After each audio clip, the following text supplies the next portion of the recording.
Bienvenue dans Pour de vrai, le podcast qui explore les faits réels avec une perspective féministe et engagée. Je suis Clémentine, j'adore les histoires vraies et je pense qu'elles sont le reflet du monde qui nous entoure. Dans ce podcast, je vous fais donc découvrir une nouvelle histoire vraie. À la fin de chaque épisode, je vous propose mon analyse et un focus sur une thématique en lien avec l'histoire.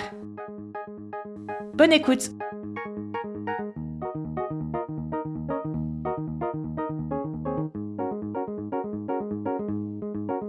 Bonjour à toutes et bonjour à tous. Je suis ravie de vous retrouver pour un nouvel épisode de Pour de vrai.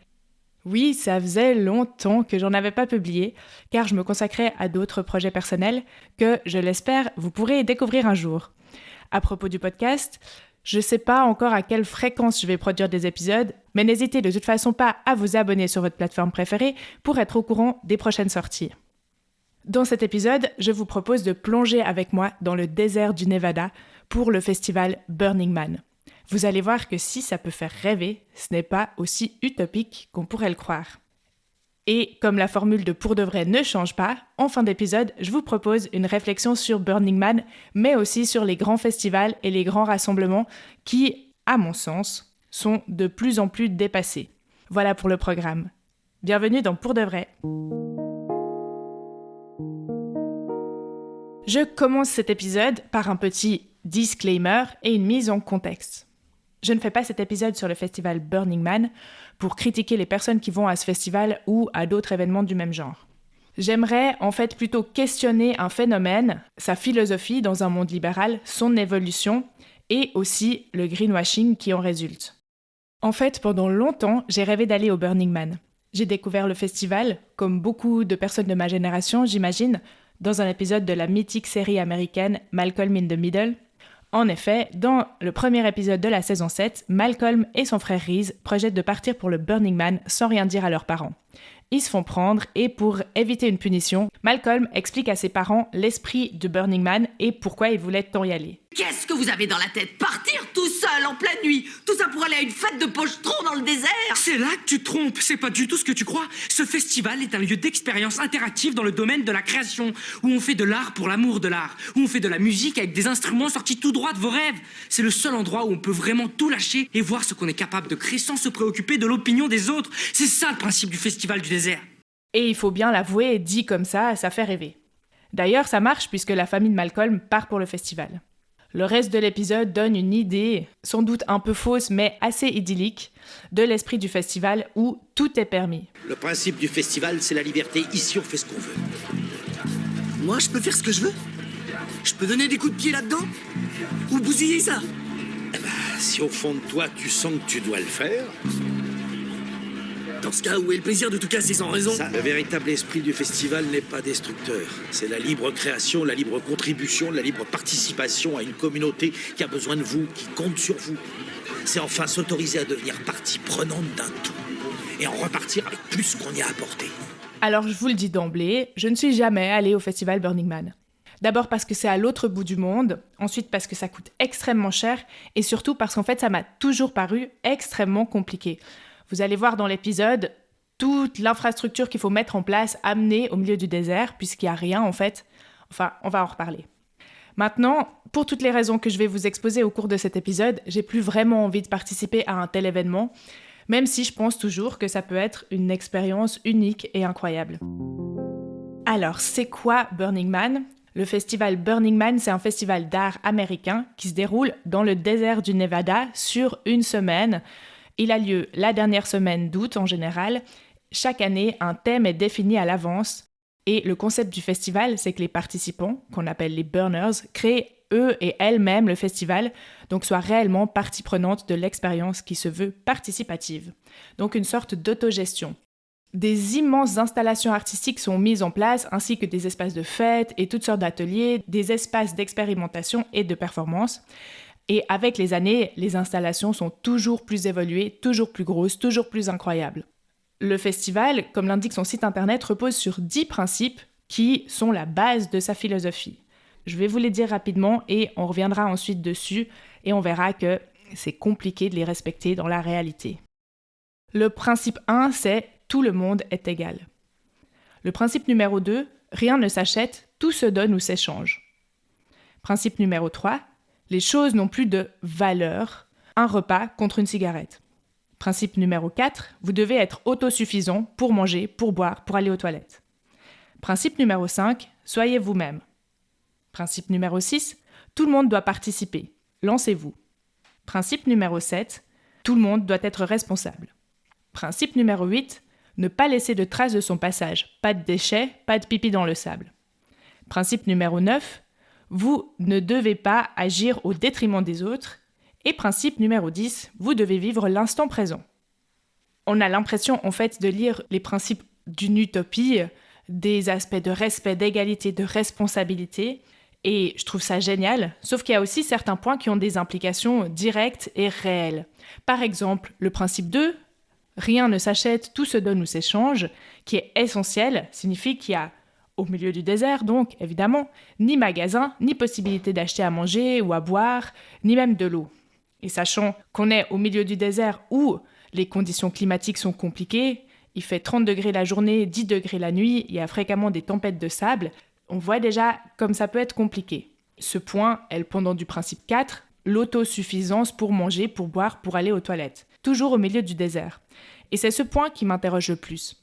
Parce que le festival ne met pas d'infrastructure en place, ça veut dire que c'est les festivaliers et les festivalières, les burners, qui doivent venir avec une semaine de nourriture, une semaine d'eau pour boire, pour se laver, des toilettes sèches, ou alors ils peuvent payer pour ces services qui peuvent être proposés sur place dans des camps.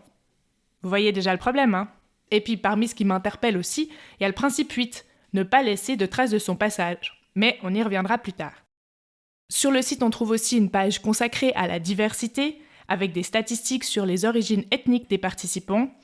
Donc on peut voir qu'il y a une vraie volonté d'ouverture, une philosophie de l'harmonie, on veut être en symbiose avec l'univers, etc., etc. Et à la fois, si les valeurs semblent être le partage, l'immédiateté, j'ai l'impression qu'il y a aussi un truc très individualiste. Il faut venir avec ses trucs, chacun fait son camp. Il manque, à mon avis, une notion de collectif. Après, bien sûr, on va faire de l'art collectivement, on va vivre une expérience collectivement, mais chacun doit apporter son eau. Je vais maintenant me pencher sur la notion de l'art à Burning Man, puisque la création artistique est une des grandes composantes du Burning Man, et ce sont tous les ans des centaines d'œuvres d'art temporaires de tout type et de toute taille qui sont créées par les participants et les participantes, qu'ils soient amateurs ou artistes professionnels. Donc à Burning Man, on trouve généralement des installations interactives à grande échelle. De nombreuses œuvres invitent à la participation physique, l'escalade, toucher, où ils ont une interface technologique. Les grandes œuvres d'art, souvent de très grandes installations, sont placées dans la playa au-delà des rues de la ville. Donc la playa, c'est le lieu du festival finalement, au milieu du désert, à Black Rock. En fait, l'idée du festival, c'est de se promener dans cette espèce de grand musée à ciel ouvert et de vivre différentes expériences sensorielles, spirituelles, etc.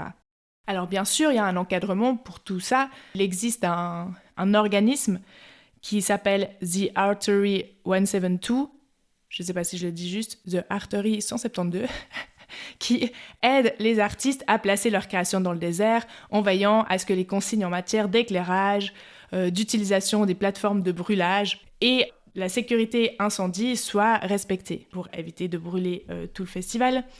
Sur le site, on peut lire « La mission de l'Artery est de servir et de défendre l'expression artistique à Burning Man. L'Artery est un centre de ressources pour les artistes qui facilite le placement et l'exposition d'œuvres d'art sur la playa pendant l'événement Burning Man. » Donc on pourrait déjà imaginer que l'organisation est un peu chaotique, mais en fait, pas du tout. Il existe des formulaires à remplir avec des deadlines, des tailles maximum d'œuvres, etc. En fait, d'après le site du Burning Man, tout est très cadré. Bon, bien sûr, il y a la possibilité d'apporter des petites œuvres d'art, mais toutes les grandes installations doivent être annoncées en avance. Et d'ailleurs, même s'il n'y a pas d'argent ou de commerce, le capitalisme est bien présent, puisqu'il semble que certaines de ces œuvres d'art et installations sont financées par des géants de la tech américains. C'est une manière pour eux aussi de cultiver leurs valeurs et de se donner une image cool et moderne. Si les œuvres d'art sont vues de manière générale comme un don que l'artiste fait à la communauté, il y a aussi moyen d'obtenir des aides financières. Il y a une forme de mécénat en fait qui existe au sein de Burning Man et on peut recevoir des subsides pour des artistes qui réalisent des œuvres d'une ampleur excédant leurs propres moyens financiers. Au final, environ 70 projets reçoivent une bourse chaque année. Ça signifie que la plupart des propositions ne font pas l'objet d'une bourse et que la majorité des œuvres visibles à Burning Man sont financées par d'autres moyens. Un des symboles de Burning Man, qui donne littéralement son nom au festival, c'est le feu. Burning Man, l'homme qui brûle. À la fin de chaque édition, une statue géante d'un homme est brûlée. Au fil des années, l'effigie, donc cet homme en bois généralement, est devenu de plus en plus grand. Au départ, il faisait moins de 3 mètres et il arrive à plus de 12 mètres dans les années 90, puis enfin plus de 30 mètres dans les années 2010. En moyenne, à la fin du festival, 10% de la production des œuvres artistiques est brûlée en plus du Burning Man. En fait, l'action de brûler le feu fait partie intégrante de l'œuvre. Et on trouve aussi du feu dans de nombreuses performances, des processions, etc. Il est temps maintenant de s'intéresser à l'histoire du festival et à sa création. Tout a commencé sur une plage à San Francisco. Au départ, c'est juste un petit événement où un groupe d'hippies et d'artistes brûle une statue de bois. L'événement, qui commence déjà à se développer, déménage dans le désert en 1990. S'il déménage, c'est, semble-t-il, pour éviter la police qui interdit les feux et autres activités pyrotechniques sur la plage. Le festival continue de grandir et de se développer et il a lieu chaque année au mois d'août. Il a été annulé pendant 2 ans, en 2020 et en 2021 à cause du Covid, et il est revenu en 2022. Puis en 2023, il y a eu une grosse polémique sur laquelle je reviendrai plus tard. Donc il faut s'imaginer que 20 personnes étaient présentes à sa création en 1986 et il n'était que 400 à assister au Burning Man en 1995 et aujourd'hui, les festivaliers sont environ 70 000. Le festival était gratuit jusqu'en 1994, puis le prix des places grimpe jusqu'à 65 $ en 1999 avant de flirter avec les 700 $ cette année.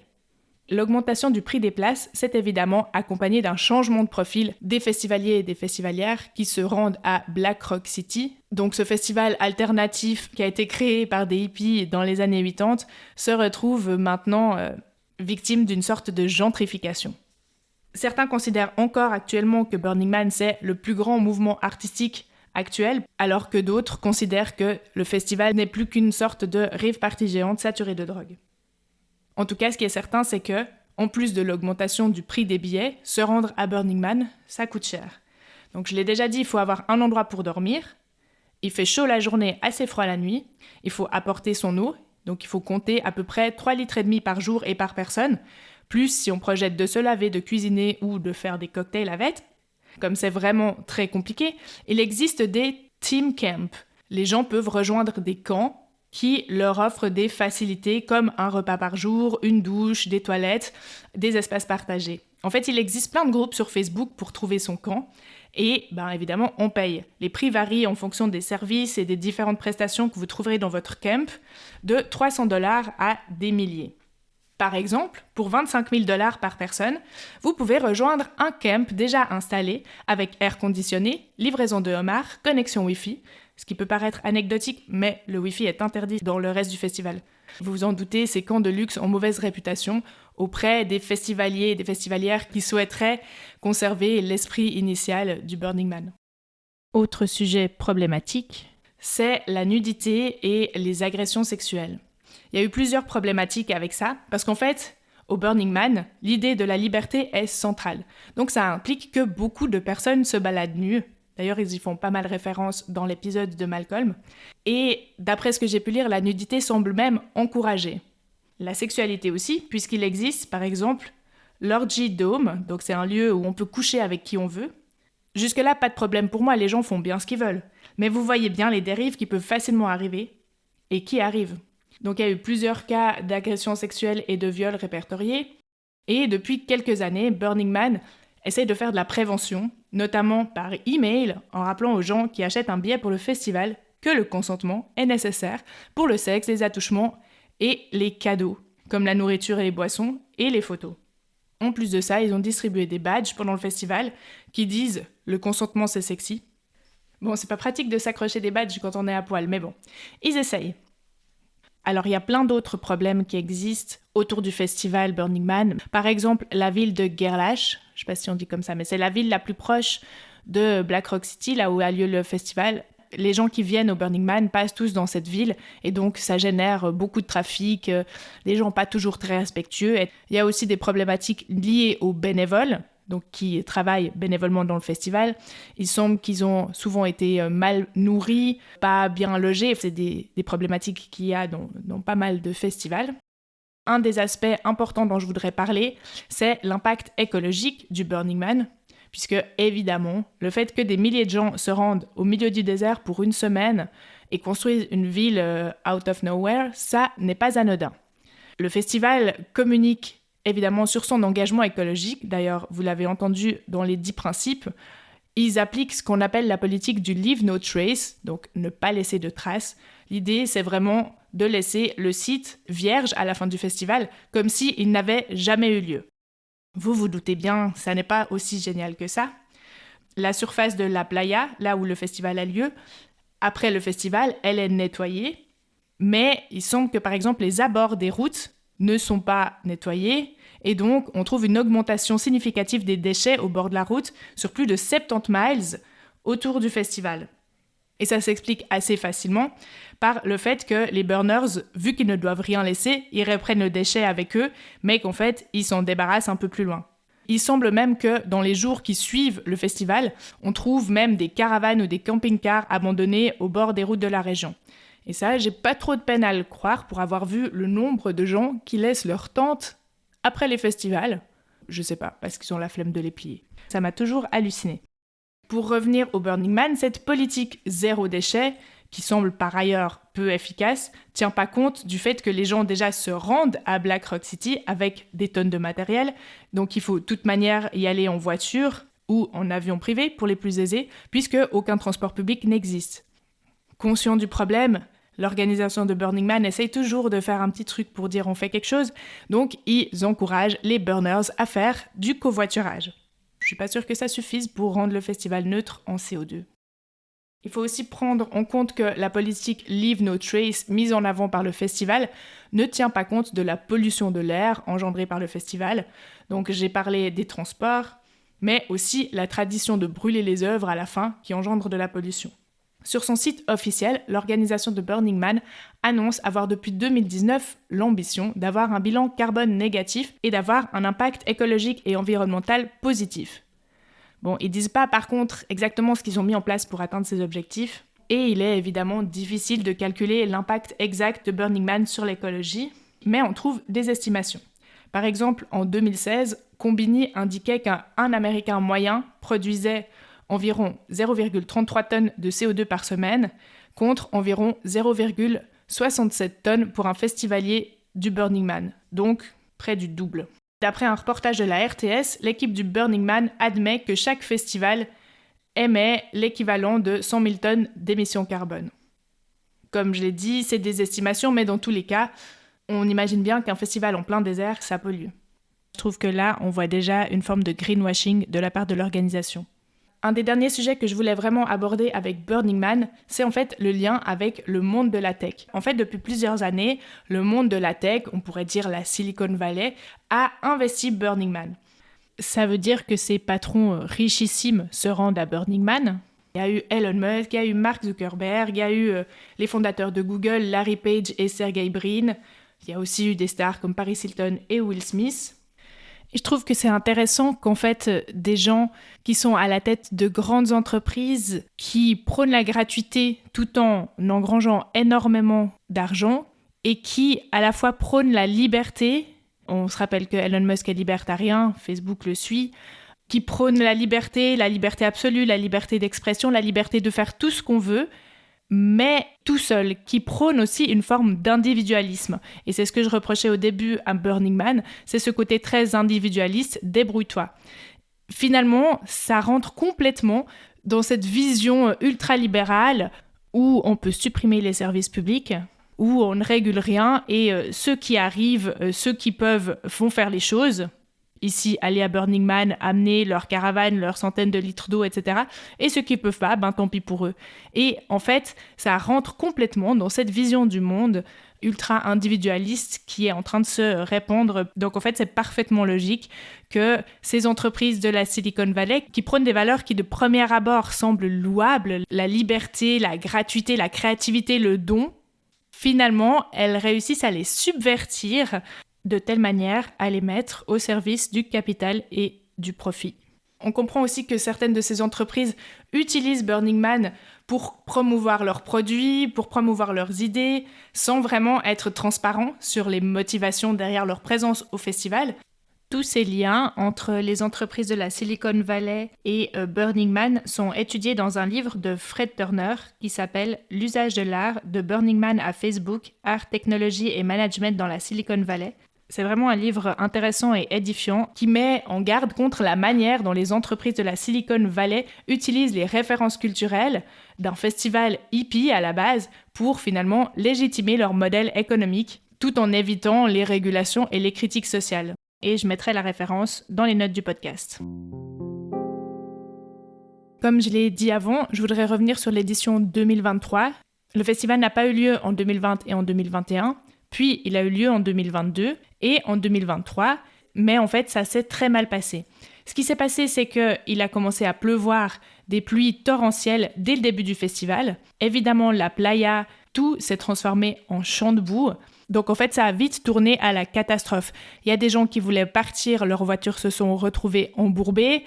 L'organisation a dit aux gens de garder de l'eau et de la nourriture et de se mettre à l'abri dans un endroit chaud. Donc les gens voulaient fuir, mais ils ne pouvaient pas. Ils se sont retrouvés coincés. On parle de plus de 70 000 personnes qui étaient coincées au milieu de ce désert. Donc les gens ont essayé de partir par leurs propres moyens, certains même à pied. Donc on se doute bien que déjà pour l'écologie, c'est pas idéal parce qu'ils laissent leurs affaires. On se rappelle de la politique Leave No Trace. Là, il semble que le gouvernement américain a déclaré l'état d'urgence. Et puis évidemment, ça a tourné sur les réseaux sociaux, donc ça fait vraiment une très mauvaise pub pour le festival. Il y a aussi eu un décès qui est survenu dans ces circonstances. Ça a vraiment tourné au désastre. Ça a été vraiment, semble-t-il, une expérience très difficile pour tous les festivaliers. Donc voilà pour l'édition 2023. Et il semble qu'en 2024, le festival a eu lieu, mais que pour la première fois, les billets ne se sont pas arrachés. Donc ils ont eu plus de peine à se vendre. Dès lors, on peut se demander, est-ce que ce modèle d'événement immense a atteint sa limite? Est-ce que ça va lentement décliner? Pour ma part, j'ai l'impression que par certains aspects, on touche peut-être aux limites des événements qui se veulent underground, alternatifs, mais qui, avec ou contre leur gré, sont devenus de très grosses machines mainstream des entreprises.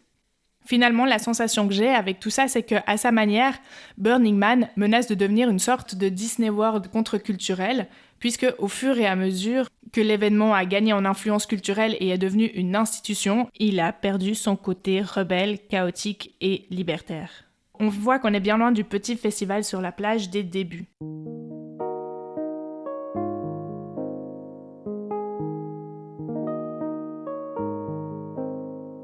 Maintenant que j'ai fait un peu le tour de la situation autour du Burning Man, je vous propose d'extrapoler tous ces constats pour les appliquer à la situation des festivals en Suisse. On va parler de la gentrification des festivals et puis en fait j'aimerais ouvrir le débat, comme je l'ai dit, sur la pérennité des grands rassemblements des festivals. Et je pense que finalement, ce qui se passe à Burning Man peut s'appliquer à certains festivals en Suisse. Pour commencer, est-ce que Burning Man est devenu un festival pour riches? Donc, est-ce qu'on assiste à une vraie gentrification? J'aurais tendance à dire que oui. On part d'un festival de hippies sur une plage gratuite pour arriver à un festival avec des billets à $700 où en plus il faut organiser soi-même son transport, un lieu pour dormir. Donc, c'est pas des choses qui sont gratuites. Je pense qu'on peut pas y aller avec une tente et un sac à dos. Et je pense qu'on a passé un cran dans la gentrification. Burning Man se définit finalement presque plus comme un événement de réseautage pour les techniciens de la Silicon Valley. À titre d'exemple, le PDG de Tesla, Elon Musk, est allé jusqu'à affirmer en 2015 que Burning Man est la Silicon Valley. On s'imagine bien aussi que c'est ces grosses entreprises qui financent les énormes installations qu'on peut voir à Black Rock City, des soirées mousses géantes, des attractions, des cocktails gratuits, etc. Et ça m'amène au grand festival en Suisse. Je parle spécifiquement des festivals de musique où, je le dis direct, à mon avis, on a atteint une limite. Si on n'est pas encore au stade de la Silicon Valley, on observe une forte gentrification, un aspect de plus en plus événementiel et de moins en moins tourné vers la musique, une présence prépondérante des marques. Alors, ce n'est pas Meta ou Tesla, mais dans les grands festivals, maintenant, toutes les grandes marques d'alcool ou Red Bull, etc., toutes ont leur tente ou leur scène ou leur bar. C'est aussi une marchandisation de ces espaces de culture, finalement. J'ai l'impression que Paléo Festival, qui doit être un des plus grands festivals de musique de Suisse, en tout cas de Suisse romande, est devenu un food court géant où les gens passent plus de temps à goûter des plats hors de prix et à faire la queue pour les toilettes qu'à aller écouter des concerts. Je vous le dis encore une fois, tout ça est mon avis. Mais je pense que c'est pas qu'un sentiment, puisqu'il y a plusieurs exemples, rien que dans les festivals en Suisse, qui vont dans ce sens-là. Je vais encore vous parler de 2 festivals. Tout d'abord, le festival de Frauenfeld, qui est un très grand festival hip-hop que j'ai beaucoup fréquenté. Et je constate que le prix des billets a triplé en 15 ans. Qu'au début, il n'y avait qu'un camping, c'était vraiment... mettez-vous comme vous voulez, le parking est devenu payant, le camping est devenu payant. Ensuite, il a commencé à y avoir des catégories différentes de camping, jusqu'à un camping VIP plus cher. Alors, je voudrais quand même préciser que je critique pas les gens qui continuent d'aller dans ces festivals, et j'imagine qu'ils y passent de très bons moments. Mais en fait, cette augmentation des prix, cette gentrification, je trouve ça dommage parce que probablement que ça coupe une partie des personnes de l'accès à ce genre d'événement. Pour le Burning Man, en tout cas, c'est évident. Et ensuite, ça inscrit une forme de marchandisation de la culture. Finalement, on paye et on consomme. On n'est plus tellement dans l'esprit de partage, de do-it-yourself du début. Il y a un autre exemple qui est le festival de Royal Arena à Orpund, en Suisse, près de Bienne, qui est un festival que moi, j'ai beaucoup fréquenté depuis 2008, je pense que c'est la première fois où j'y suis allée, jusqu'à 2016 ou 2017. Et j'ai vu, donc en même pas une dizaine d'années, une immense évolution. En 2024, le festival a annoncé qu'il s'arrêtait. Puisqu'en fait, les cachets des artistes sont beaucoup trop élevés. Ils sont dans un lieu où ils ne peuvent pas faire beaucoup plus grand, faire venir beaucoup plus de monde, donc vendre beaucoup plus de billets. Les prix des billets ont d'ailleurs beaucoup augmenté au cours de ces 10 années. Et donc, ils étaient soit obligés de s'agrandir, mais ce n'était pas vraiment possible. Et même s'ils l'avaient fait, ils auraient perdu ce côté homemade et underground qui faisait en fait l'identité du festival. Ou alors de rester petit, mais du coup d'avoir une programmation qui n'inclut pas de tête d'affiche et qui donc attire moins. Donc c'est vraiment difficile de rester à un festival à taille humaine tout en ayant une programmation qui est jugée intéressante par les gens. En fait, j'ai l'impression qu'il reste ça, des petits festivals avec... je mets des guillemets parce que c'est pas du tout un jugement de valeur, mais ça veut dire des très bons musiciens et des super concerts, mais pas des têtes d'affiche, et des énormes festivals où les billets sont chers, où il y a des centaines de milliers de gens avec des énormes têtes d'affiche. Et en fait, on se retrouve avec une polarisation de ces deux choses et il n'y a plus la place pour des moyens festivals. Moi, je trouve ça vraiment dommage. Mais peut-être que c'est parce que je vieillis et que j'aime de moins en moins la foule et les grands rassemblements. C'est moi qui pense qu'on a atteint une limite, mais en fait, finalement... Cet été, je voyais les stories des gens à Paléo, ils avaient l'air super contents de manger leur riz au curry à 20 balles dans une assiette au carton ou en vaisselle réutilisable consignée, alors qu'ils avaient déjà payé leur soirée 100 francs. Bon, moi, je comprends plus le concept. Mais pour Paléo, en tout cas, les billets se vendent toujours plus vite et l'engouement ne semble pas faiblir. En fait, je comprends qu'on ait besoin de ce genre d'événement et que certains noms attirent la foule parce que c'est des immenses artistes, parce qu'ils ont beaucoup de succès, mais en fait... Pour moi, le côté industriel fait perdre, à mon sens, son âme au festival. Pour conclure, je pense que vous avez compris pourquoi j'ai plus envie d'aller à Burning Man et pourquoi je pense que ce genre de festival n'est plus dans l'air du temps. Voilà, c'est ça, c'est vraiment ça. C'est plutôt une question d'air du temps, une question de ce qui a pu être très cool dans les années 90 et 2000 n'est peut-être plus adapté à notre monde actuel. Avant de terminer, je voudrais encore rappeler que les grands festivals, c'est aussi des endroits propices aux violences sexistes et sexuelles. J'ai parlé des viols et des agressions à Burning Man, qui sont évidemment favorisés par la nudité, l'alcool et ou les drogues, mais c'est aussi le cas pour beaucoup d'autres festivals. Je pense notamment au Hellfest, le plus grand festival de métal d'Europe, qui fait face depuis plusieurs années à de nombreux témoignages de violences sexuelles. Après des années de déni, ils ont décidé de prendre des mesures en 2024, mais je ne sais pas exactement quel a été le résultat de ces mesures et je me méfie un peu des effets d'annonce. Et puis, le Hellfest, c'est vraiment qu'un exemple. Une autre problématique que je relève et qui a trait au festival de musique en particulier, c'est l'inégalité dans la programmation. Par exemple, en Suisse, en 2024, le festival Sion sous les étoiles a annoncé une programmation entièrement masculine. Ce parti pris a créé la polémique et pour se défendre, le festival a déclaré, je cite, « Il y a très peu de femmes qui attirent autant de monde. Et malheureusement, celles que nous avons contactées n'étaient pas disponibles sur nos dates. » Voilà, donc ils essayent vraiment très fort, comme on voit. Je ne vais pas m'attarder sur le sujet, mais je suis affligée. Alors pour terminer, comme d'habitude, je n'ai pas de solution, mais je pense vraiment qu'on est arrivé aux limites de ces festivals et comme on le voit, les dérives deviennent de plus en plus importantes et difficiles à ignorer. Et j'attends de voir ce que nous réserve 2025 à ce niveau-là. Pour ma part, a priori, vous ne me croiserez pas dans les grands festivals cet été. Mais en tout cas, vous pouvez me donner vos avis et vos impressions sur les festivals. Est-ce que vous y allez? Est-ce que vous constatez les mêmes évolutions que moi? N'hésitez pas à mettre des commentaires sur Spotify ou à me contacter via le compte Instagram du podcast. Je vous rappelle que vous pouvez mettre des étoiles ou des commentaires sur Apple Podcasts et Spotify. Je vous remercie de m'avoir écouté et je vous dis à bientôt.